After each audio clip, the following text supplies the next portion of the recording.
Hello and welcome back to the Ryze Chronicles, a series where we play our first Ryze games, our second ranked games, and we believe in ourselves, most importantly of all. By the way, that's all at the same time, and if you think it's not, then think again. You might want to recalibrate your clocks on this one, everybody. Haha. And if not, well, that's okay, you know, to each their own. I'm just saying the batteries are sort of wearing down, so the clock is running slower because it's not a... You know exactly what I'm talking about. You know the mechanics of how clocks work. Just how I know the mechanics of exactly when I'm going to survive against a LeBlanc all-in, which is why, you know, I was able to hold my flash for so long there. And completely just not a mistake.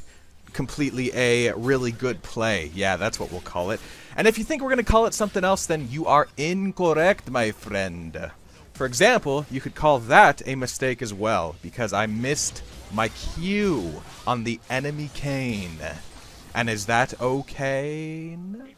I do believe it to be the case that it is. Unless, of course, you think it is not, in which case you might want to think twice, especially if you're Aurelia, because she's really not expecting what I've got coming in for her. Though, unfortunately, I did not quite calculate it through, and believe it or not, if I Zhonya's her attacks, then guess what? The minion aggro is not going to go on to her. So what's the big idea, huh? And what's the big idea with this, huh? Aurelia, I just walk up to her. She does 1000% of my health bar within the duration of the stun. She has no mana, no health, no items, no levels. Anyway, that's neither here nor there. I walk in like a beast on Ryze and just one-shot people with my E. One single E, that's what I did. Do not rewind the clip to see the enemy's health bar at that point in time. By the way, this Kayn, he's like an invincible dude with an invincible tude. And you know what? In this matter of instances, I was thinking that maybe Nunu could help me out by maybe standing between me and the enemy team, taking some skill shots so I didn't have to flash. But you know what? I could be wrong. Also could be right. Also could be unfortunately getting ganked once more. 1, 5, and 1. That doesn't sound too 1, 5, and fun to me, now does it? Speaking of invincible Kayns, by the way, a Kayn with Soraka, yeah, have fun with that, okay? And if you don't have fun with that, then at least have fun 5 and 2 with that. Flashed on Vayne, hoping she didn't have flash, more than enough time to react with the E and Q coming in, but you know what? That's just how it is. LeBlanc has a Banshee's Veil against the likes of Ryze. That'll be her downfall, just give it time. Ryze wave clear, I gotta throw in the clip of the wave clear if I could figure out how to do it. And I'm hoping that I can sometimes, you know. A lot of the times Aurelia's thinking that she's not gonna take any damage from us, and, you know, she is correct. Which is why we gotta get on out of there. I think in this instance I learned that as Ryze when I just have 2 items and both of them are the catalyst items, because I just wanted to try it out, okay, let's be real. Anyway, double catalyst item Ryze paired up with Nunu does not quite have the damage to deal with 2 bruisers in the form of Kayn and Aurelia. It might be for the best there that Vayne knocked me out of the way of LeBlanc's chain. Not just because Vayne rhymes with chain, but because it gave me the opportunity to ult in right onto Soraka's silence. And, you know, in that instance, I learned that you shouldn't ult in when there's a Soraka there, to silence perhaps. Flash on the Vayne here because I think I'm going to do damage to her, but I don't.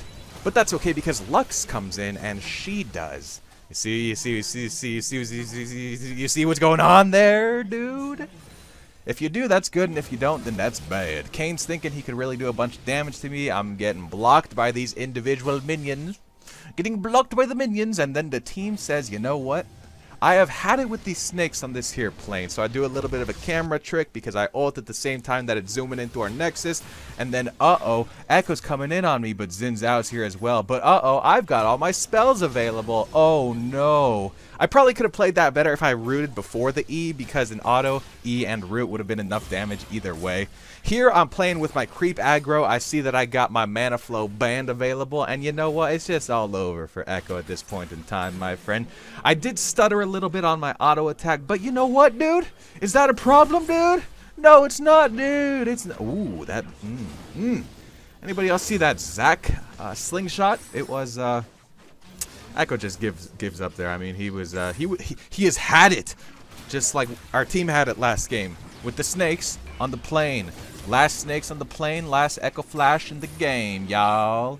until it comes back off a cooldown. Ooh! Speaking of cooldowns, here's a fun fact. Cooldowns aren't actually made of ice. Yeah, I learned that one many moons ago. Similar to how I learned that you can't ult away from a Xin Zhao. He's going to get his third Talon strike off before your ult procs just slightly. So unfortunate for him, and unfortunate for me, and unfortunate for Zach. He had an interesting ultimate there, but that's okay. Listen, I'm not going to judge him if he doesn't ult like that, right? Is it a mistake? Sure. But what are we going to do about it, huh? I mean, are we gonna like talk about the mistake for years and years and ages to come until the entirety of the game and flame your teammates? What's the point?